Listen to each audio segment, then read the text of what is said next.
you can only be obsessive about one thing, but you can be passionate about several. And so what I say to people is that I want you to have rowing be one of your passions, but I want you to have the balance in your life so you can take other things that you do and be passionate about them too, whether it's your friends, your relationships, your schoolwork, your faith, your job, your volunteerism, whatever it is, right? Be passionate about those things that are most important to you. And hopefully rowing is one of those things, right? Otherwise you won't be very good at it, but you can't be obsessive about it because you'll flame out.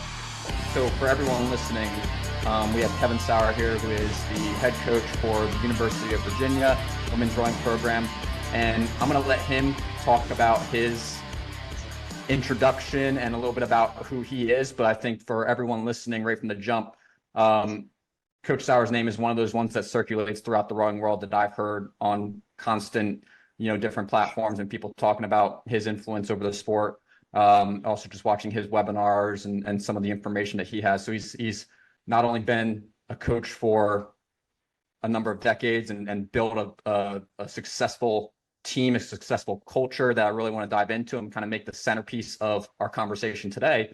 But also just someone who comes highly recommended from a lot of other coaches that have been on this podcast and that I've met in the coaching circle. So Kevin, without further ado, you can do your intro way better than I can. But if you can introduce yourself and then also bridging off of that, just with a brief introduction on who you are, tell us a little about, we talked about a little bit about it a second ago, but the status in the season, how things are progressing. I figured we'd start with just a little update on UVA, what you guys got coming up, how the season's going, what you have looking forward to, and then we can start there. And then again, I want to bridge it into some other really fun topics. That sounds great. Thank you, Kevin. Thanks for having me. As I said earlier, I really respect what you're doing as a helping out junior kids in your garage. Doesn't matter where it is, right? So that's pretty cool. And I appreciate the kudos from other people that think I should be on this podcast. I don't know about that, but we're on, so here we go. I started rowing at Purdue, where my alma mater, who bad loss last night. That was awful. But anyway, the basketball game last night. But I started rowing there in the fall of my freshman year. I went to Purdue to play football, but got hurt. And so I shifted over to rowing and did that for 4.5 years at Purdue. And then I had no intention of going into coaching at all. I just got a teaching. I went back to grad school and got a teaching certification, and I was going to be a high school teacher and coach. Thought that'd be cool. And then when I got done with grad school, they said club sport at Purdue said, "Hey, you want to be the head coach?" And I go, "Wow, how much does that pay? $4,000. Oh, sign me up!" Right. So anyway, I went ahead and did it for 4 years and did a lot of like side hustle jobs. Built some spec houses. Worked in a health club. Built some hog barns in Indiana. Just crazy stuff to support the coaching habit. And after 4 years at Purdue, as the head coach, we beat Wisconsin in 81 and 82 at Midwest Championships with no budget and a bunch of farm boys and engineers. So after 82, Yale called and said, "You want to coach the freshmen at Yale, freshman men at Yale?" So I said, "Is that all I have to do? Just coach?" And Tony Johnson, a great guy, said, "Yep, that's it. All you have to do is coach." I was still training at the time, trying to live the dream of making the Olympics. So I said, "Okay, yeah, I'll do it." So my wife and I moved. We had one kid at the time and another one. She was pregnant with our second child. And so we made the move to Connecticut. And that's when I first realized, I guess I'm a coach, So did that for 3 years. Actually went back to Purdue for a couple of years. When the Pan Am Games were in Indianapolis in 87, they hired me. Part of my side hustle was learning how to do rowing courses. So installing those. So I did that for a couple of years in Indy for the Pan Am Games and coached at Purdue again. They're trying to make it full time for me. It never really worked out. So I was looking for a job after 87, and Virginia called and said, "Hey, were you interested in this?" And I looked at it at the time, and U.S. Rowing also got in touch with me and said, "Hey, you did a good job with Pan Am's. Will you be a technical advisor for us?" I said, well, give me that try, So did that for a year, did not really like that, not coaching. So then Virginia actually called again. The guy that they hired didn't work out. So they called again, and it was really the only thing available that summer. Some summers there's a plethora of jobs all over the place, and sometimes there's nothing. And it was kind of like, okay, I'm going to get back into coaching. I got to do this. And I came to Virginia, and that was 36 years ago. So it's kind of like crazy, but club sport here. Coached the guys for 7 years, and then we started talking about Title IX, adding women's rowing on the varsity level. Had some good success with the guys and the women. I coached the women the last year club status in 94, 95. And then we went varsity in the fall of 95. So this is year 29 as a varsity sport, year 36 at UVA, year 47 total of college coaching. So I look back on it now. My wife and I kind of joke sometimes, like, what the heck? How did this happen, right?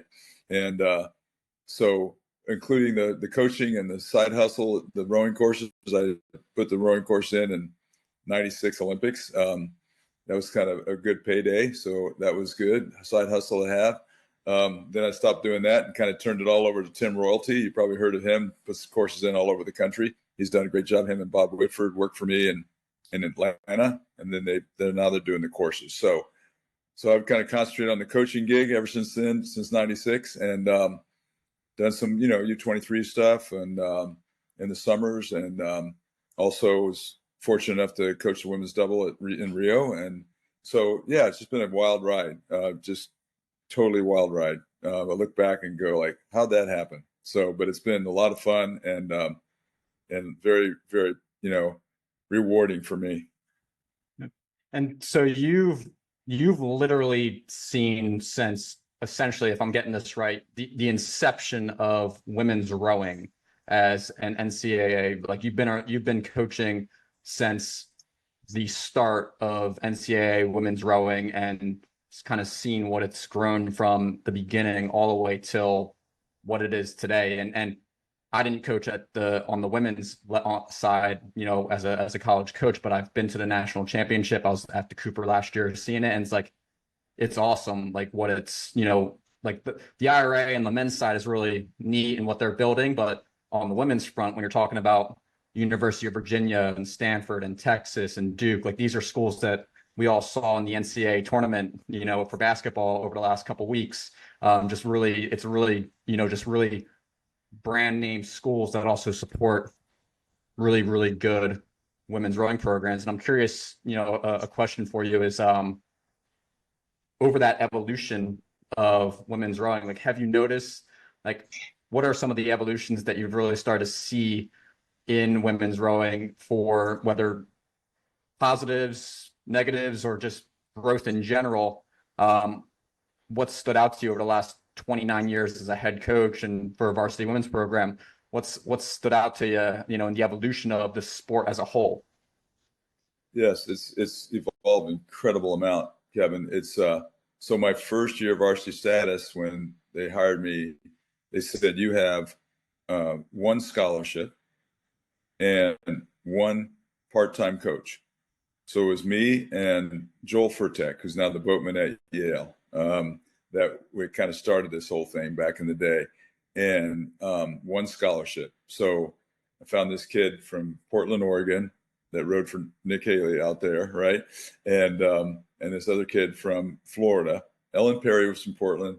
Andrea Sotoff from Florida. She rowed in a boys' four in Melbourne High School because there wasn't any girls rowing. So she was her and three boys, and found these two kids, gave each of them a half scholarship, and that was our first recruiting class. They came in for that fall of 95, and they rowed in the varsity 8, 96, 97, 98, 99. And kind of set the tone for it. But ironically, the kids that we had here as club athletes were really, really good. They had won the national championship the previous year in Cincinnati, when the national championship was held in Cincinnati back in the day, in the four. Not the most competitive event, but it wasn't the 8, but that's all we had. So we rowed the 4 and they won it. So those guys, we had a couple of those guys come back. So we had, kind of hit the track running with talent from the club level and then some recruits. And then in that first year of varsity status, we went undefeated and ended up in Cincinnati and got fifth, so so then people are going like, whoa, Virginia, who's that? And then the next fall we went to the Princeton Chase and we won it, and then people are going like, whoa, and so it was kind of like that. And then the spring of 97, we had a pretty good year, and that was the first NCAA championship for women's rowing was 97 at Lake Natoma, and we got fourth. And so that kind of like gave us some notoriety, and then the recruiting became a little bit easier. People are going like, oh, I'm going to look at Virginia, and we still didn't have any scholarships. So it's like, yeah, come to Virginia for nothing. But then eventually we got 2, and then we got 4, and then we got 8, and over time, over 20 years, they expanded our scholarship pool so that we could actually compete with other schools, and offer people some financial aid.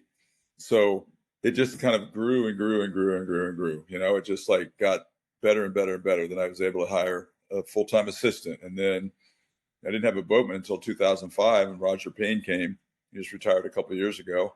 And, doing it all yourself, you're kind of like coaching and doing all the rigging and everything, and boat trailering and fixing launches and all that kind of stuff. So it's crazy. And so it's a little bit different for us because a guy named Tom Allen, who rowed at Penn in the late 50s, he'd retired here, and he said, you guys need a new boathouse. We were in a 1-bay boathouse with no electricity, no water, no bathrooms, nothing, a porta-john in the woods. That's what it was when I came here.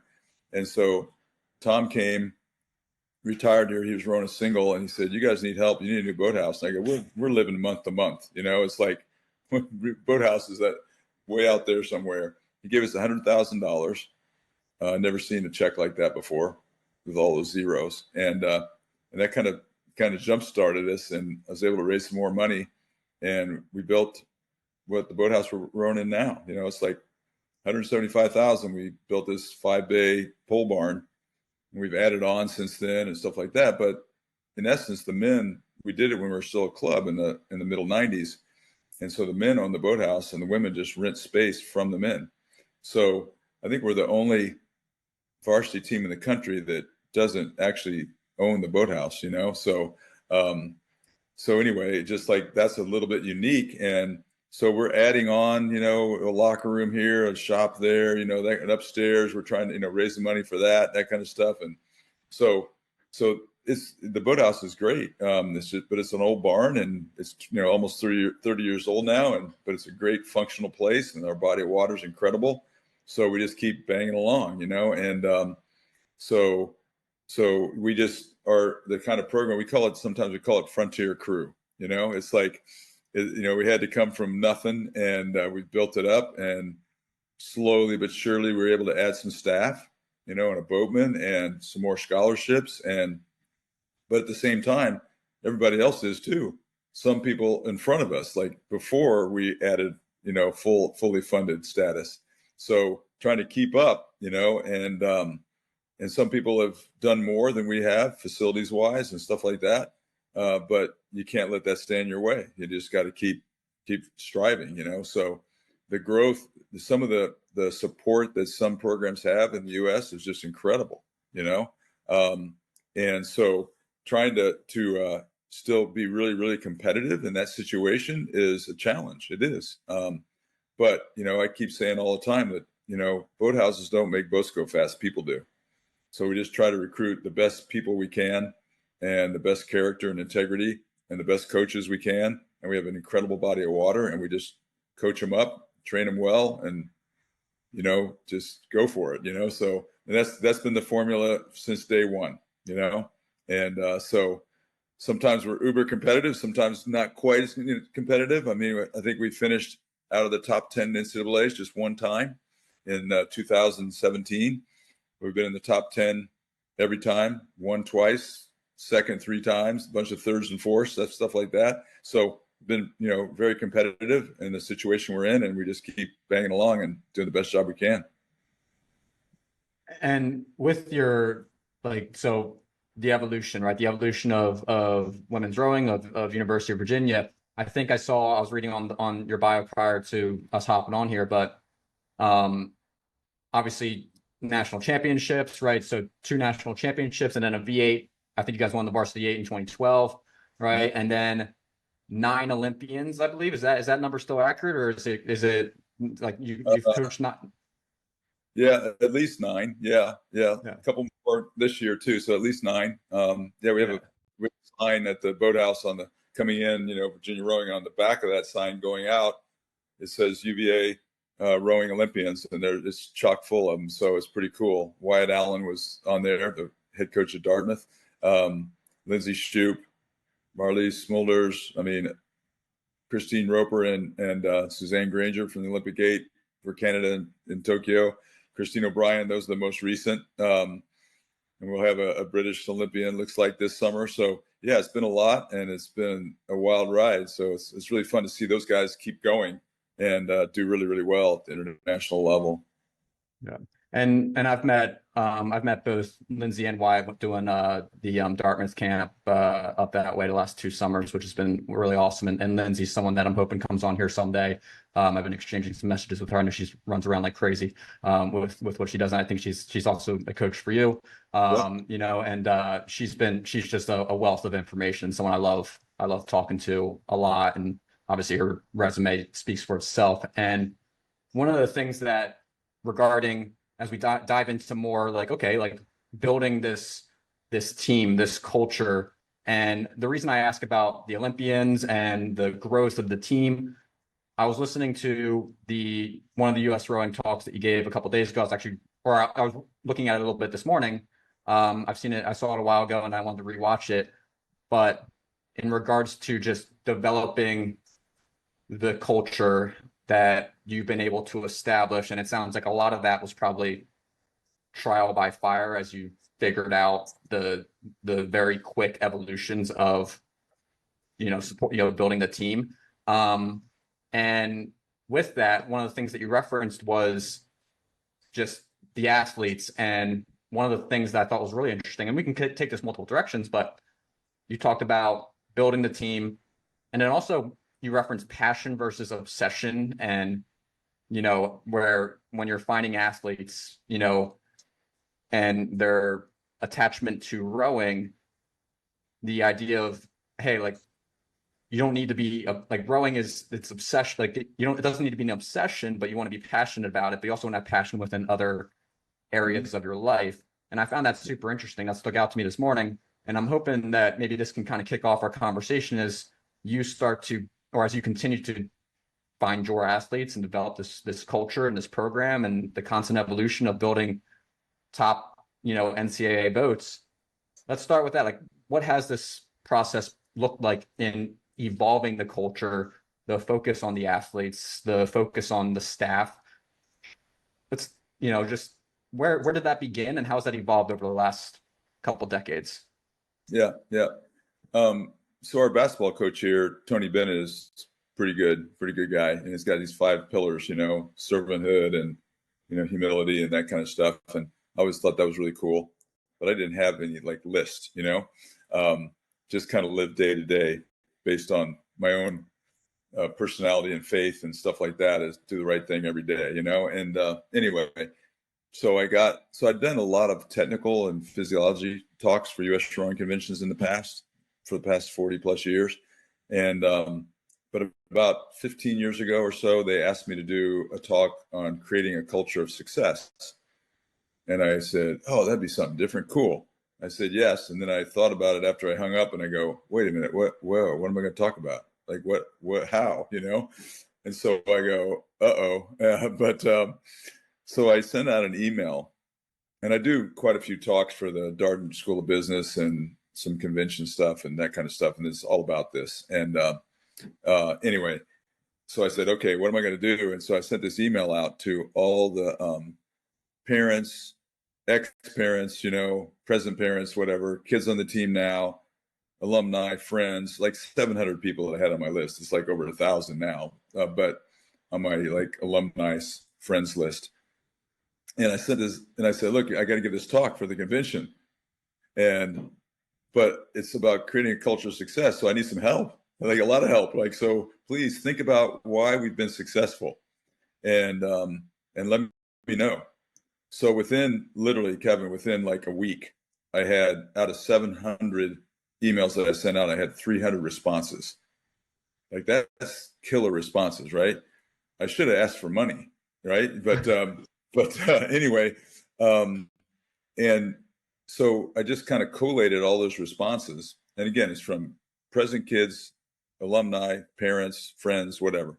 And I kind of collated all those responses and came up with a list of the most prominent things that people talked about. And number one was caring. Number one, like complete blow away, everything else was caring. And I think the theme is that why we've been successful was that we as coaches care about the athletes. They're not just numbers. They're not just ERG scores. They're not just whatever. They're not machines. They're people. And so that's not something that I set out to do, to have on my list. It was just how we rolled. And so I think that meant a lot to me, that people recognize that. And then there's 10 total. And I can't even name them for you. I get close, but I don't have it etched into stone in the boathouse or anything like that. It's just like how we roll. And so caring was one of them. Passion was another, and balance. And so what I say about that is that I think the only time you can be obsessive about anything is like right now. I think our Olympic team is probably obsessive, and that's okay. It's an Olympic year. I don't think they could be obsessive except for just the Olympic year. In the quadrennial, if you're obsessive, you'll flame out, burn out, right? So you can only be obsessive about one thing, but you can be passionate about several. And so what I say to people is that I want you to have rowing be one of your passions, but I want you to have the balance in your life so you can take other things that you do and be passionate about them too, whether it's your friends, your relationships, your schoolwork, your faith, your job, your volunteerism, whatever it is, right? Be passionate about those things that are most important to you. And hopefully rowing is one of those things, right? Otherwise you won't be very good at it, but you can't be obsessive about it because you'll flame out. And I think sometimes, like right now in April, May of college rowing season, kids get a little bit obsessive, coaches get a little bit obsessive, but I try to dial it back a little bit and say, you know what? It's not the most important thing in the world. Take a deep breath, and really focus on what is really important, and yes, it's an important part of your life for 2 or 3 hours a day, then let it go and go to your other passions. And I think what's really key here is that somebody really opened my mind to this was about 20 plus years ago. A woman on my team, her mom got sick in the fall of her senior year and ended up passing away in like 8 or 9 weeks. And that woman was really close. I was really close with her. She's just an incredible kid. And her name was Amy Burns. And she's now I'll tell you the story, back into the story in a second. But anyway, this woman, like I said to her, I go, oh my gosh, Amy, just take the fall off. Just take the fall off, And she goes, no, I need this. I need this rowing thing. And it's a release for me. And so this kid would come, we'd practice at 6 a.m. every morning in those days. She would go through practice Friday morning, hop in her car and drive to upstate New York, 8 hours to see her mom, and then come back on Sunday night. And she was there for Monday morning practice, all fall for 8 or 9 weeks. And I remember one Friday, she looked like she got hit by a truck. She was awful. Like I said, okay, get in the back seat, give me your keys.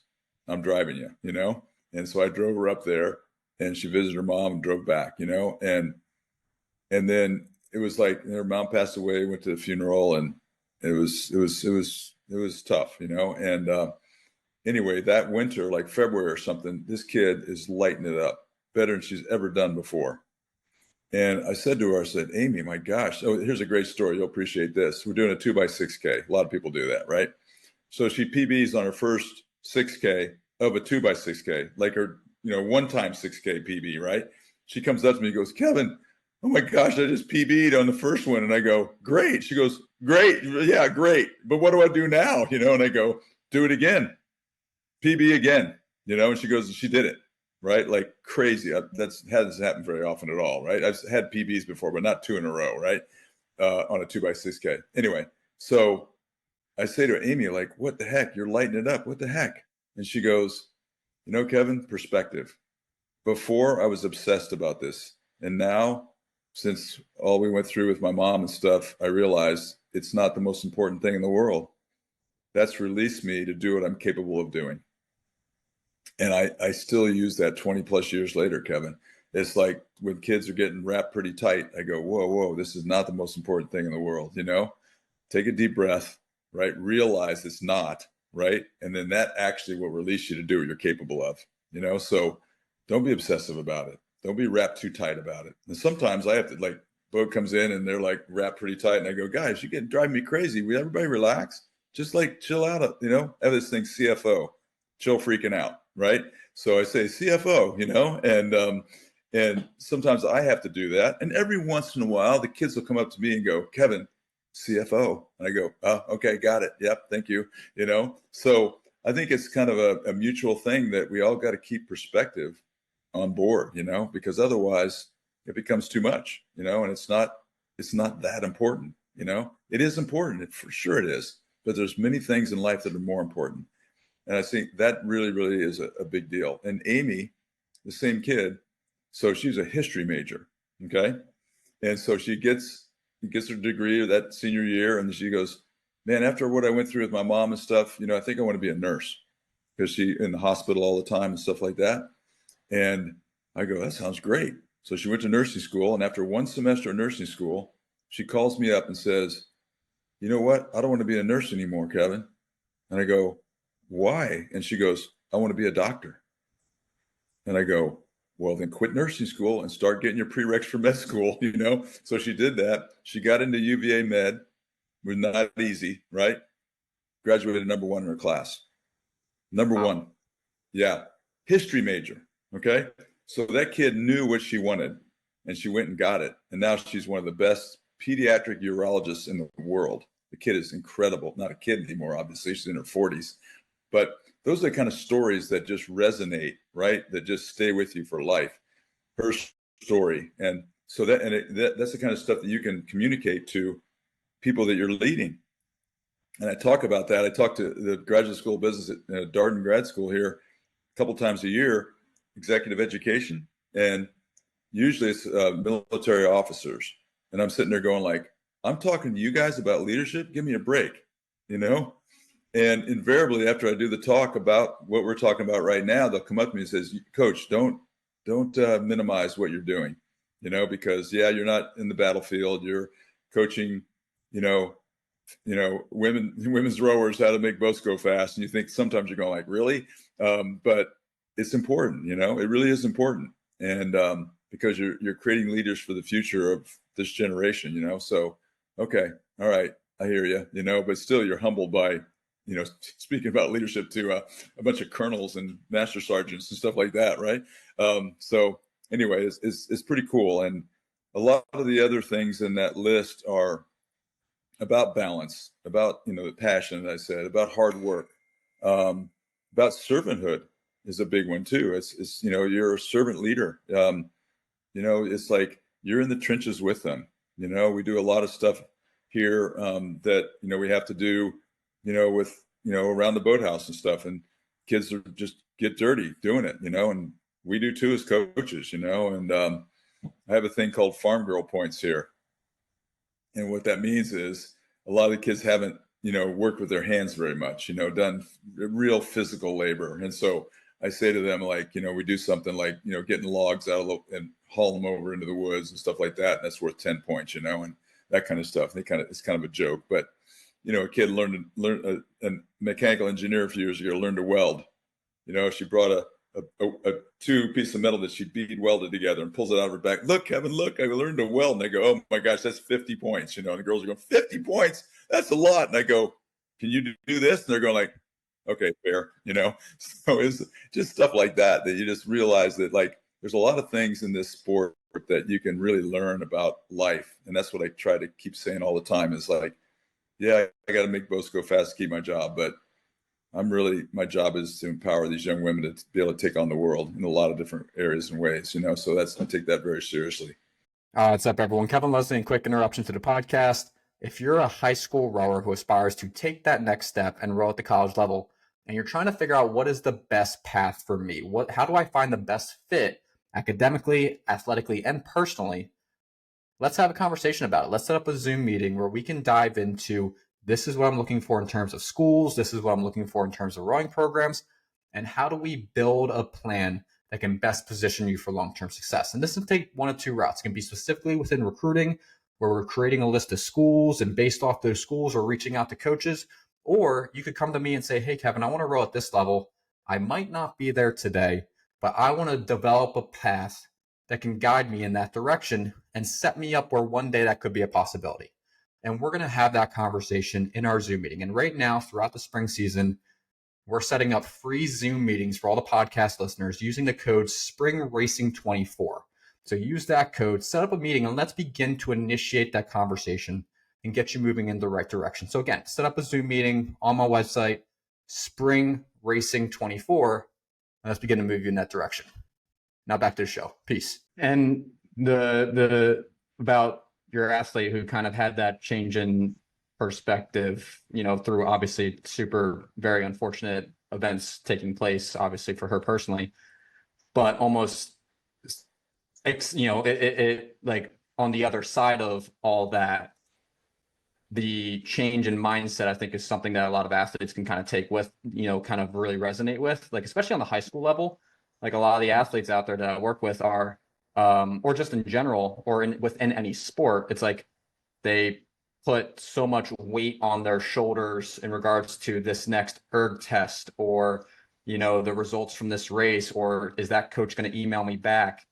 And like it's, they put all this extra weight, and in reality, it almost negatively impacts their current path, where they can't, like they don't have the clarity to really see what's on the other side and kind of stay focused on the destination, or stay focused on the path. They're only focused on beyond that, right? All the weight that comes from this, if I don't PR or that coach doesn't email me. And I think those are interesting. There's an interesting correlation between those. And one of the things that I am curious about for you, and you kind of referenced this in the conversation that I was just referencing before, but how do you personally judge an athlete's success within college rowing at UVA or within your team, like just within your team?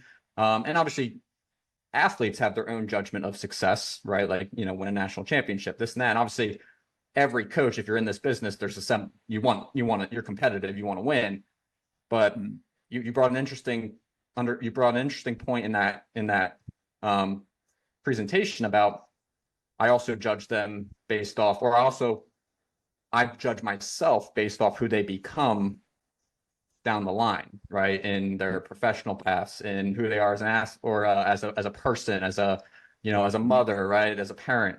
And can you expand upon that a little bit in terms of just how you observe your success as a coach in, through the path of the athletes that you've coached?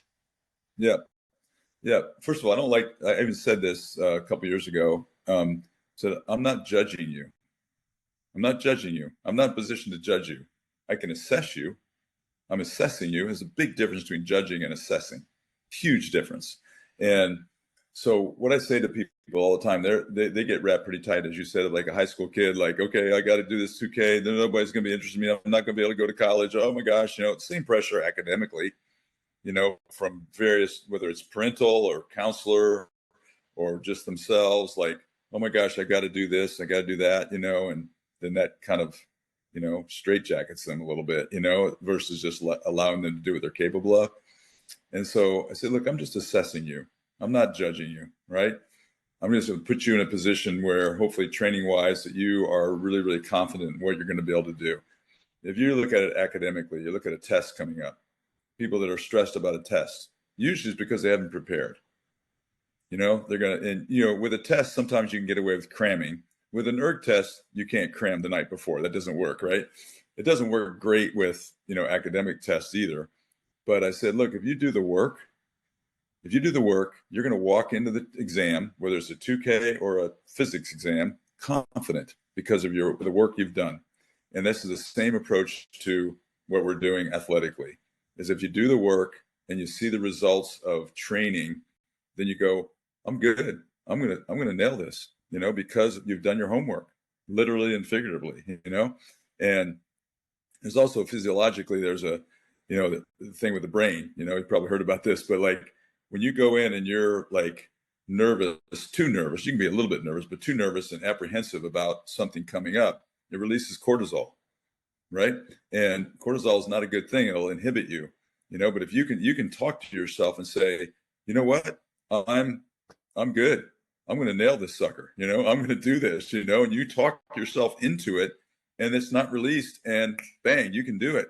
And so you don't want to inhibit all the training you've done by how you approach it, so those are kind of things that we talk about. And so what we're looking for in people as we recruit people and as we coach them is people that can be resilient, under pressure, because it is pressure, and we know sitting at the starting line, it's pressure packed, whether it's on the water or on a 2K erg test or whatever it is, looking for people that are resilient, that are able to have things happen to them and can respond positively to that.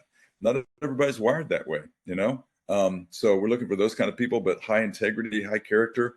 And obviously what I say to parents when they ask the question, I say, look, you've done a really good job with your kid. I just want to try to keep that going for you and for them, as best I can, some kids come from way different backgrounds and they, it's like, it's been a tough road for them. And so I look at my job and say, how can I help them embody, even more character and integrity into their lives and show them how you are as a person is primarily the most important thing. And so I think people that have been coached by me over the years would say that like that, I take that very seriously, that I coach them not just for speed, but for how they are as a person, as best I can. And so I have this, I stole it from a guy out in California, rugby coach at Cal named Jack Clark. It'll look him up. Pretty cool dude. 26 national championships in rugby. And there's not very many varsity rugby programs. I get it, like 10 or 12, but I don't care if there's 2. If you win 26 times, that's pretty impressive, right? So anyway, his thing is entitled to nothing, grateful for everything. So that's on a 90-foot banner, right? 4 feet wide, lettering in our erg room with rowing images in the lettering, right? It's that important to me. Entitled to nothing, grateful for everything. And it's above the door going into the boathouse and all that kind of stuff too. So it's really, really important. And that you have to earn everything you get. Nobody's going to give it to you, and a lot of times in this day and age, people don't really think that. I think you should just get it. I go, no, you got to earn it. And then you do earn it. That's great. You do great. And you're grateful for it though. A lot of people say attitude of gratitude, Gratefulness is the absolutely most important thing that you can do. I tell kids all the time, when you get up in the morning, think of the things you're grateful for. I do it every morning when I wake up, it's like, what am I grateful for? And it changes your day. You may get up on the wrong side of the bed, right? People do that all the time, right? You're tired. It's like, oh, I got to, whatever, that kind of stuff. But if you think about what you're grateful for every day when you get up, it'll change your day. And so I tell that to the kids all the time. And sometimes they're walking in and I say, what are you grateful for today? And they go, oh, whatever. I say, come on, just think about it, And then when they do that, they're going like, yeah, I'm grateful for this and that. And so you got it pretty good, the Harbaugh family, the football coaches, Yeah. Yeah. So what Jack, the older one, right? The dad with Jim and John, right? He growing up, all they said was, who's got it better than us? Probably heard that on TV. Yeah. Okay. That's, I didn't know I didn't know the backstory to that. Okay. Yep, yeah. That's the Harbaughs. That's how those boys, both NFL coaches, right? Are you kidding me? The boys both, and that's incredible, right? So, but the dad would just say that all the time to his family. Who's got it better than us? And even if you don't have it that great, if your dad and mom are saying that to you all the time, you're going to believe it, right? And so that's the brain, like almost sometimes tricking you into believing like we got it great, And So no matter what your situation is, who's got it better than us? What are you grateful for? And so I think that's really, really paramount in what we try to do here, and also what I try to do as a coach is try to embody that and embed that in them, and hopefully it'll help them down the road. And then we've had incredible, like, out of our program, in the last 25 years, we have either in med school or residency or doctors, over 65 doctors out of our program. That's average over 2 doctors a year.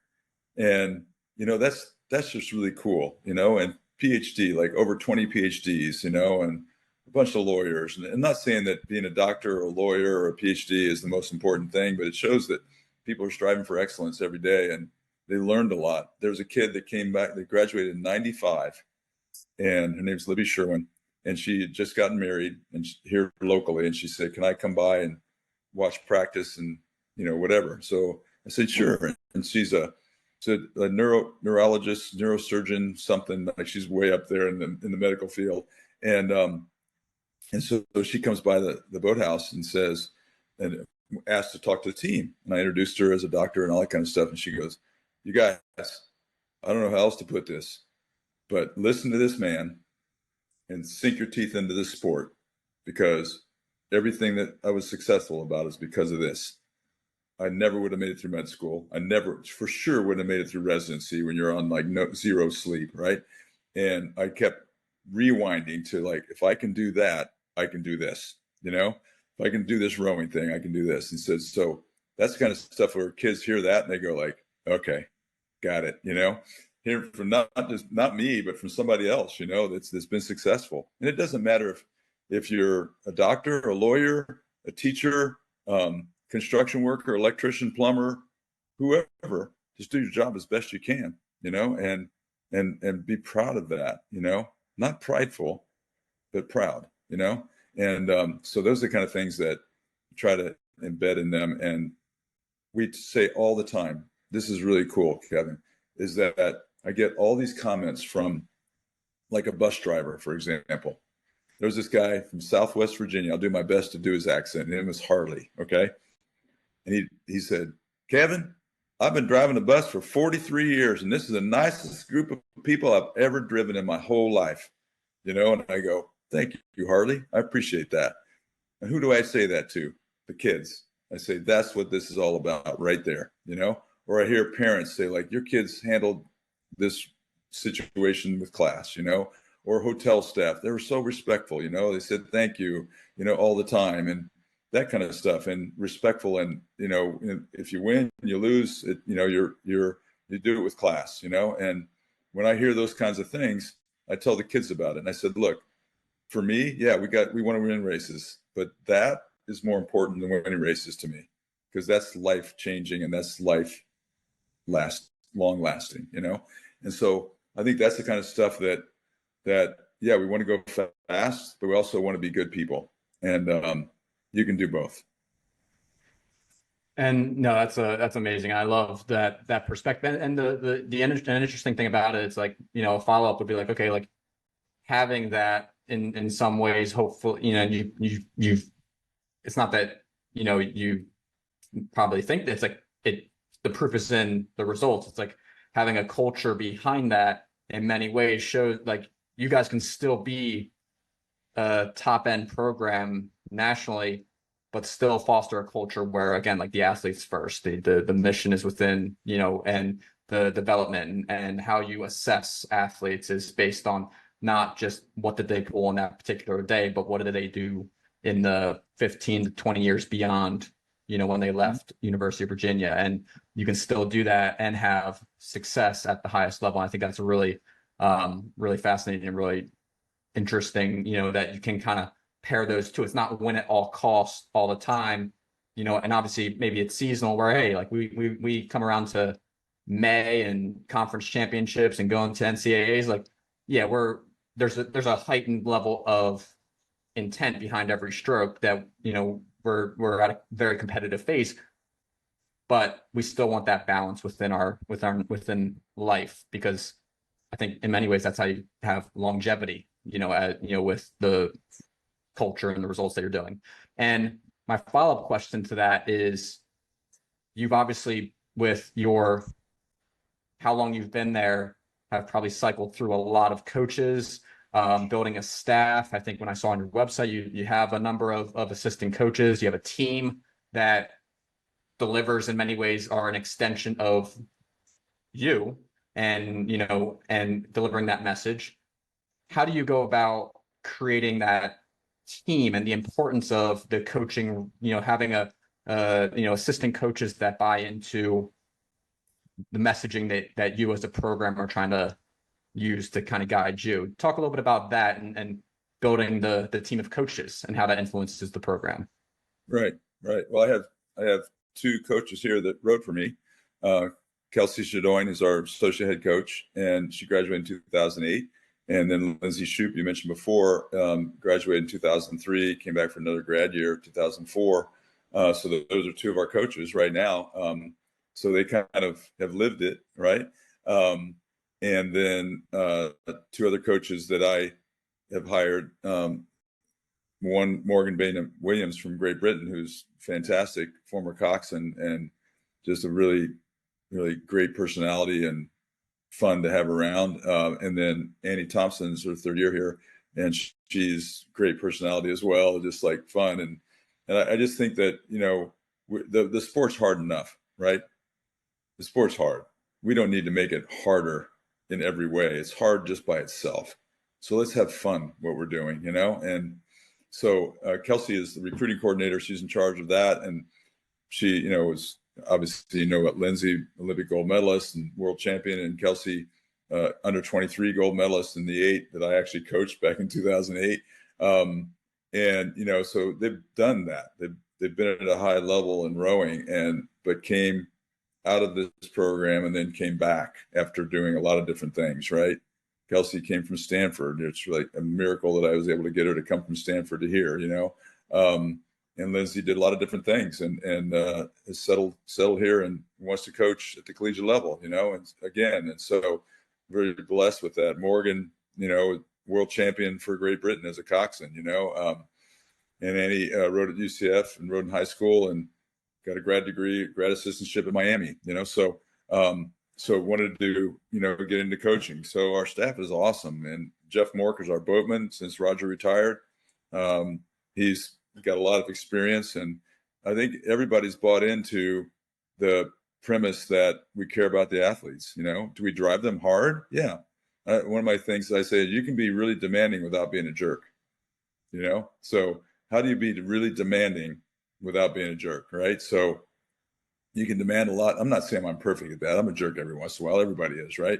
But I try to catch myself, to not like, whoa, I'm being a little jerky there. Stop, whatever. But the idea is that you got to hold kids accountable. That's a really tough thing to do, and you have to be demanding of them. But they want that. They want it's like a little kid. They don't act like they want discipline, but they really do. And they want to be held accountable, and they want to be demanded to do something really well, and if you do it in the right way, they'll respond. And so you got to be hard on them, but you got to be hard on them in the right way. And so I think, every once in a while, we have to check ourselves. We're all, as a head coach, I'll say, when we have a coaches meeting, I say, like, I get the feeling that we're maybe talking about kids, in the meeting, not with them around, but like, oh, this person did this and this person's doing that and that kind of stuff. So we can be really careful about how we talk about them, because when we talk about them like that, even if they're not around, then we may start saying and doing things that mirror how we're talking about them, And so I think we need to be really careful that when we talk about a kid, that we would talk about them as if they were sitting right there with us. This is what I think you can do to be better. This is, nice job here, but this is how I think you could be better, that kind of stuff. And I think that's really important. And we need a reminder of that every once in a while. I catch myself doing it too, And so just reminding ourselves that we don't want to talk about people in a way that might elicit us saying or doing something that's not great for them, for their benefit and for their growth. And I think that's something we need to do as coaches, as staff. And we have to remind ourselves of that every once in a while. We have to remind ourselves to be kind sometimes, more kind. The saying, you never go wrong being kind, right? And you can say like, well, if you're kind, then you're soft. Oh, ask anybody that's been coached by me if I'm soft, right? I'm not soft, right? So the kind of stuff, you can be kind and still demand and still drive people hard. And I think that's really key. And that's, as a staff, getting people that buy into that is really important. Just like when you recruit an athlete, you want somebody that buys into what you believe, and you want a staff that does the same. So I think that's really key. Yeah. And one of my, and I want to kind of pivot a little bit into like maybe some tangible things, kind of putting ourselves in the shoes of, say, younger athletes out there who are aspiring to row at the college level, at whatever level that may be, whether it's a NCAA qualifying, boat, or to a D3 program, or, whatever college rowing programs are out there. But one of the last, kind of just on culture and coaching specifically, and this came up because I was at a regatta this past weekend, and a parent came up to me. I was talking to a lot of the parents that I coach, and obviously I'm not affiliated with one particular team. I'm there for a lot of different teams because I'm more on the individual side. And one of the parents came up to me and talked to me, and they're like, "Oh yeah, like we love going to see you. Like you're very approachable. You're very, you're someone that when we walk into your facility or see you, it's you have a positive energy about you." And sometimes I have to force that. Obviously, I think any coach does. Like sometimes you wake up on the wrong side of bed, like you said, and you kind of have to manufacture that a little bit to kind of show that energy. Like they're not there to see, someone who is, just negative and flat in their communication. They want someone who, they're there because, you're there to mentor and build them up. And I'm curious with you and your approach as a coach, the importance of just approachability or communication or just different values that you personally as a coach kind of build yourself or model yourself off of, or really instill in yourself. Is that communication, approachability, when athletes have questions, open doors or whatever it may be, like just something on that. Like that was something that I was really curious to get some insight on and just learn from and hear what you have to say. But whether it's approachability or not, but what are some personal characteristics that you really try to focus on for you personally, right, in regards to with your athletes? Right. Well, I think passion is a big part of it. I'm very passionate about what I do, and so I think they see that. And then, like in the morning practice, indoor morning practice, or rainy outdoor morning practice, the worst, right? It's like rainy and 38 degrees, like it's the worst, right? Windy, rainy, 38 degrees. Can't get any worse than that.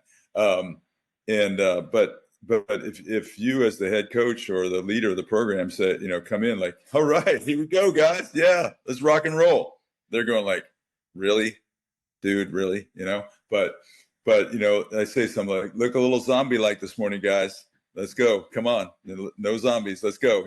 Just stuff like that. I think what can turn the mood and you listen to the room, right? Read the room. You can turn the mood pretty quickly with your attitude as a coach. Approachable. I think I hear this all the time where third and fourth years, as they get to know me better, like a freshman coming in the fall, maybe like so scared of me, right?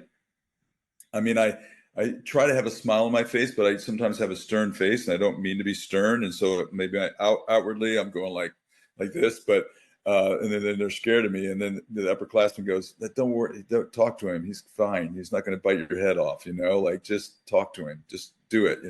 I'm afraid. You shouldn't be afraid. You're fine. Whatever. But try to be approachable as best as I can. There's got to be a line. You're not a friend. You're the coach. You're the leader. Whatever. But you got to be able to cross over and come on their turf. You got to understand where they're at. So I don't do it as much as I need to or want to, but I have office hours, but not in my office. I do it over at the student union. That's their turf, right? It's not practice. It's not my office. It's their turf, the student union on grounds, on campus.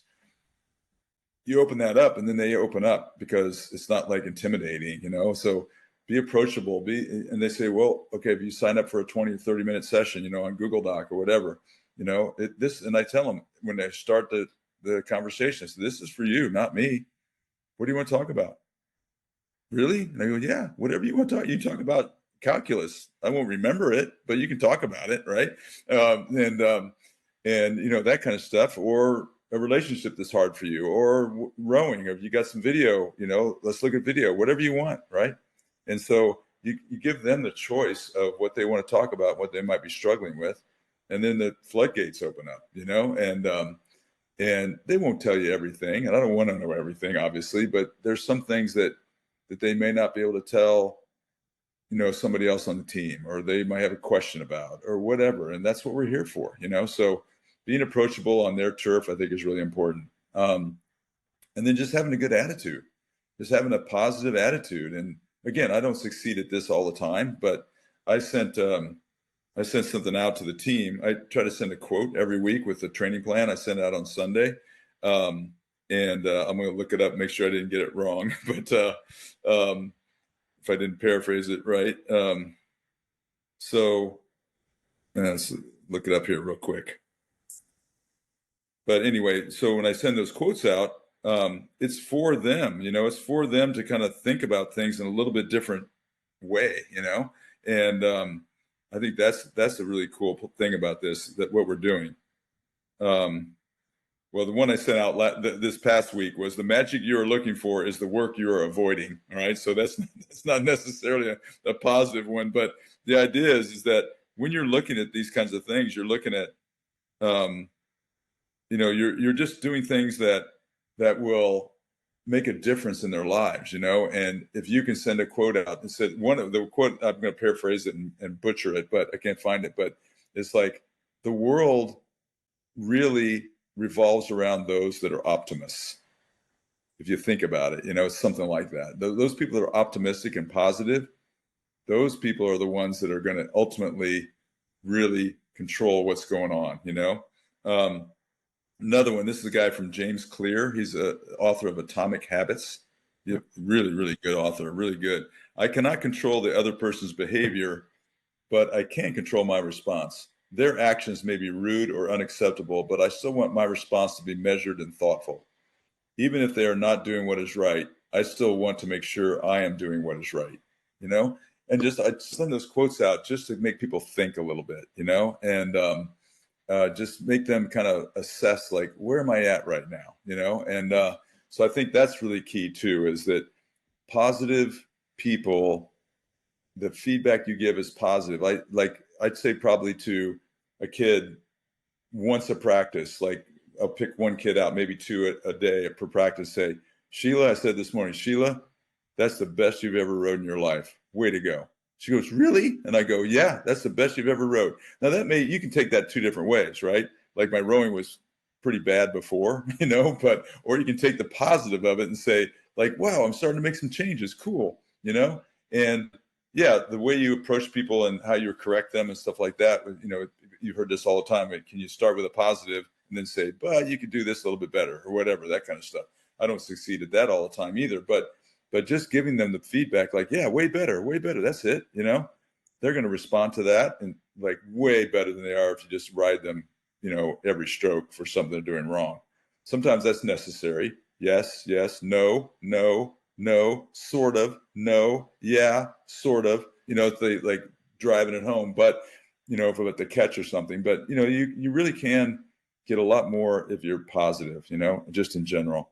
So we try to do that as best we can. Yeah, no, that's amazing. That's awesome. And now as we pivot into more, and I want to be conscious of your time. It's race week and middle of spring season, but I want to kind of ask a few questions in regards to, okay, like, putting ourselves in the shoes of these younger athletes, right? Whether they're looking into again, like a program like a UVA or top, NCAA program, or, D3 club, whatever it may be. And just in general, like, I kind of have two questions here, but my first one, we'll start with that. But what have you noticed are things that make athletes successful, or that help athletes really achieve success at the college level? Let's maybe put it in the context of, the athletes that are kind of aspiring to grow at the levels that, you're most familiar with, top, or just really, really top end Division I programs. But what are some things, whether it's intangibles, tangibles? Obviously, there's the, physiological, gifts that a lot of athletes have, which is, you can't completely overlook. But with that, and maybe beyond that, what are some things that you've noticed that really sets athletes up for 4-year success, growing or not, but 4-year success at the college level? Right. I think control what you can control and let the things you can't control go. I think people get too wrapped up in things that are not in their control. Like, just focus on the things that you're in control of, like I said before about an exam, study for the exam. You can't control how hard the exam is going to be. You can't control, what mood the professor's in or the teacher's in or whatever. You can control only what your response is. Just like that quote I just said from James Clear, I'm responsible for my response, right? No matter what is done or said or whatever. And I think that's key, is like, this is what we got, right? It is rainy and 38 degrees and windy. I'm going to handle this better than anybody else. It's not going to be pretty. It's not going to feel great, but I'm going to handle it better than anybody else. I say that all the time in conditions and stuff like that. Oh my gosh, we got a bunch of curveballs thrown at us. All right, hit the curveball, man. Hit the curveball, and those kind of things, like, control what you can control. You can't control that the curveball was thrown at you, but you can figure out some way to hit that sucker, And so those are the kind of things that I think are really important. And people that can wrap their head around that, whether they be a high school athlete that's aspiring to row at the college level, or just say, I want to just go out with a bang as a high school kids and do the best job I can, is like, I'm just going to respond as positively as I can to the situation each and every time I have a chance to do it, no matter what it is. And if you do that, boy, your teammates will appreciate it. Your coaches will appreciate it. Your vibe will be like exponential, and so I think that's the key, is that, like, I'm going to just, no matter what's thrown at me, I'm going to figure it a way. One of my favorite sayings is find a way or make one, and if I'm going to find a way, or there is no way, then I'm going to make one. I'm going to make a way, and those kids that do that are going to be really successful. And yes, you talked about, this kid's got a big engine or not, and all this kind of stuff, but you can overcome a lot of that stuff with just plain old grit. Each and every day, I'm just going to growth mindset, grit. I'm just going to get better every day, a little bit better every day. Look for one thing you get better at. You know the story about the British cycling coach? You know that story? So. I don't know. 10 years ago. British cycling hired this guy, and they gave him 5 years to get his system set and be successful, right? And the guy comes in, he looks at British cycling. I forget where he was from. Looks at, like, this is track cycling, road cycling, cyclocross, mountain biking, the whole gamut, like Tour de France type, the whole cycling thing in Great Britain. He comes in and goes, yep, no big changes. They're going like, really? We've been awful. You're like charged to like get us better. No big changes. He goes, nope, just a bunch of little ones. We're going to get 1% better in these 18 things. 1%, that's it. Well, that guy failed. He failed. He didn't do it in 5 years. He did it in 3. That's the failure he had. He did it in 3 instead of 5. That's a failure. And, Bradley Wiggins, like this track cycle, Tour de France, all these guys, all this uber success because they took care of little things, a little bit better here, a little bit better there, 1% better here, 1% better there. And all of a sudden, pow, watch out. And I think that's the key, is like, if you can look for things as an athlete, as a person, I want to get a little bit better at this, a little bit better at that. Look for a little bit better success each and every day at some level of your being. You're gonna end up being pretty dang good at what you do. And so I think that's the key, is that if young athletes, anybody aspiring to be better, I'm just going to try it one day at a time. Look for small victories. Small victories. Yep, I did that better today. Maybe it was like I carried the boat down to the dock better today than I did yesterday.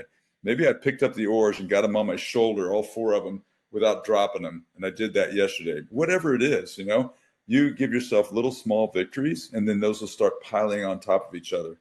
And that's why we do shout outs on our team all the time. It doesn't have to be the top erger every day. It's like, Kevin Leslie, just PB by 5 seconds. Way to go, Kevin. Everybody, yeah, Kevin, all right. You know, that kind of stuff. Kelsey's really good at this. She goes like, okay, you guys, coach will give a shout out. You guys, we think that some 4 or 5 kids will shout out a teammate almost every day in some way, right? They have a mindful minute, you know, when they do their warm up before they come up for our practice, where they talk about something that's important to them, something they're going to do better today, you know, that kind of stuff.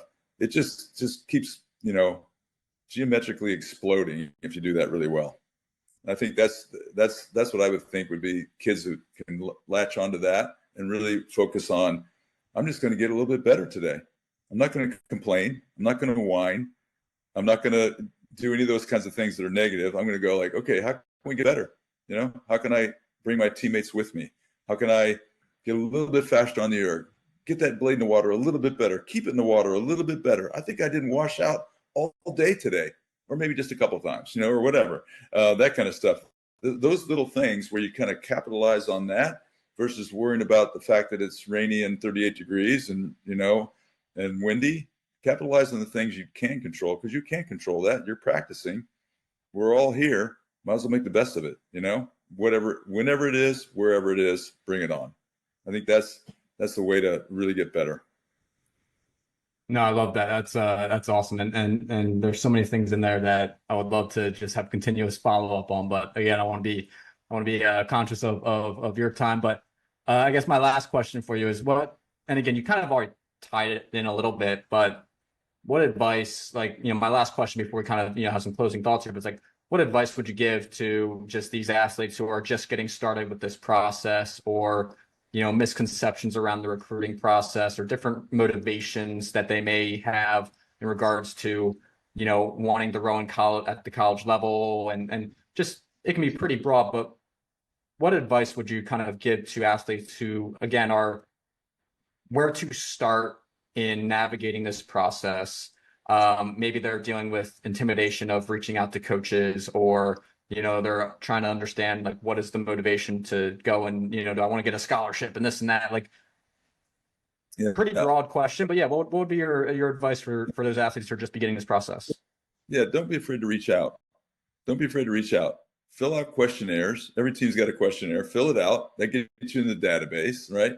And then follow up the questionnaire that you just filled out with an email saying, hey, I just finished the questionnaire, just filled it out. I want to give you some inside dope on me other than that, right?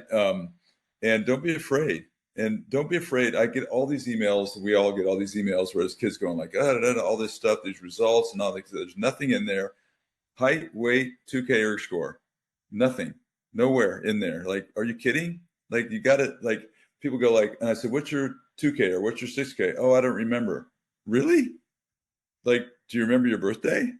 Like, what? You know, like, you have to have that right there. And people that the most impressed I am if somebody goes like, okay, my 2K is 8:15, but it's going to get faster soon.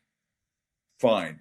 Good for you, right? I love it, right? Versus like, well, it's 8:15, but, you know, I was sick and this and that and this and that. It's like, not interested, right? Not interested at all. That just writes you off, because it's like you got excuses, you know? Just say, it's 8:15, coach, and I'm working to get it faster. By this date, it's going to be under 8 minutes. By this date, it's going to be under 7:45. Good. Love it. Keep going. Let me know when that happens, you know? That's really key. Like, don't be afraid to tell them where you're at and what you're going to do. And if you email a certain school and they say, hey, you know what, we really don't recruit until you get to a certain level, please let us know when you get there. And we never hear from you again, then you didn't get there. It's okay, right? And everybody's got different standards and stuff like that. You mentioned D3 to club to varsity D1, you know, whatever, that kind of stuff. But you find a fit for yourself based on you reaching out, you know, and they'll let you know whether you're going to qualify or not. I mean, we say that all the time. A kid that's at a certain level, it's like, we really can't recruit you at this point. Thanks for your interest, but we can't recruit you. If you get to this point, we'd love to hear from you again, right? That kind of stuff. They'll let you know. And if you send them something, they don't you don't hear back, then you kind of know, right? So keep reaching out to other schools and that kind of stuff, but don't be intimidated. We're all humans, right? We've all been there.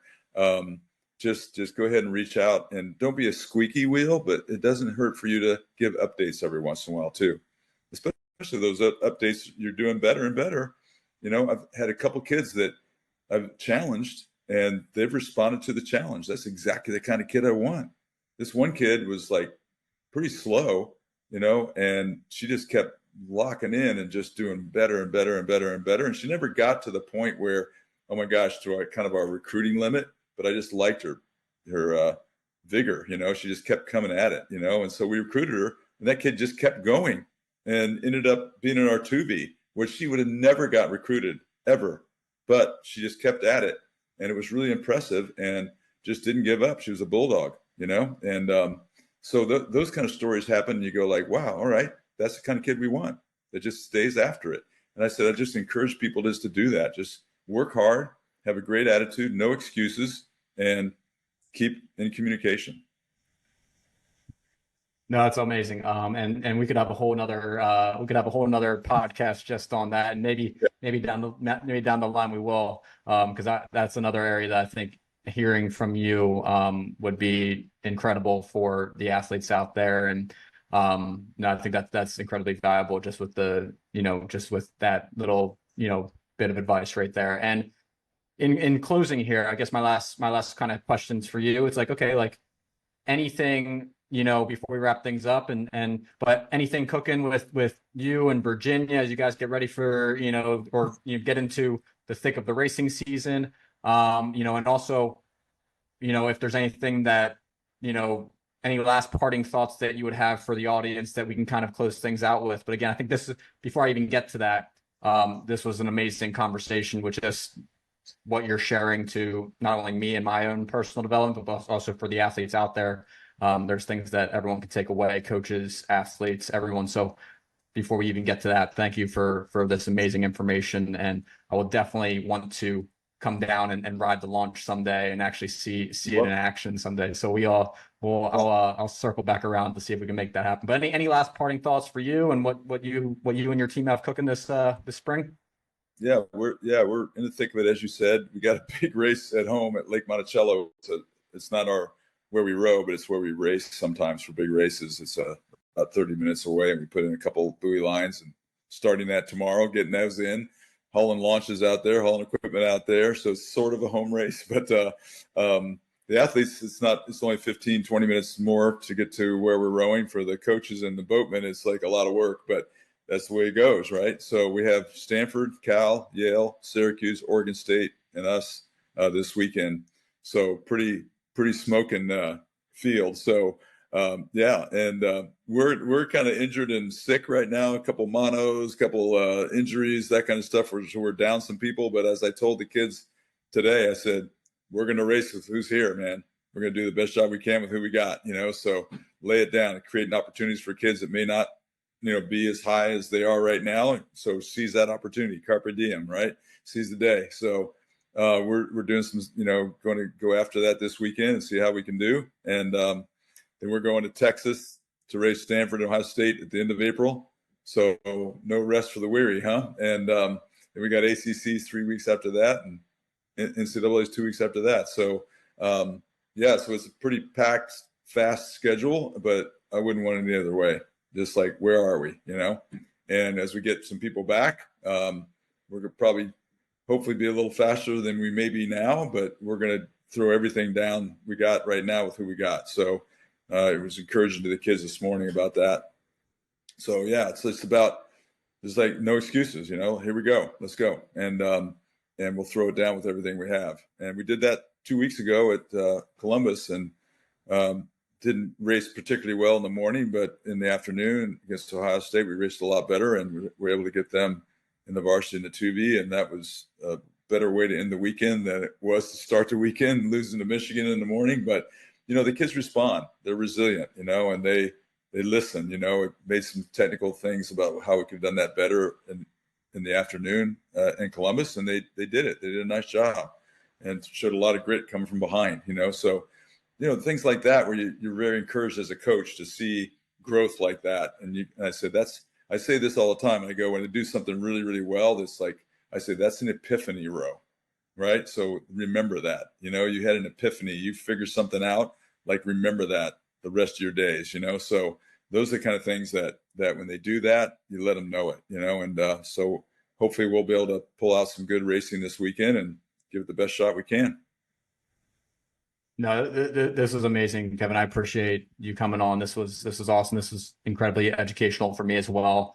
No, again, I think this is incredibly valuable for a lot of the athletes and myself and coaches out there. So this was great, and good luck as you and UVA progress through the season, and work your way towards conferences and the NCAA championships. And I'll certainly keep following and keep watching and seeing how things are going. And obviously, like I said, I'll make a trip down there if possible, maybe sit in the launch one day. I would love to observe it and see everything in action. But again, thank you so much for making the time on a race week. I know you got a lot of stuff going on. Thank you for coming on, and we'll do it again sometime. And again, I appreciate it. Thank you. Yeah, it was a pleasure, Kevin. Thank you for what you do. It's great. Awesome.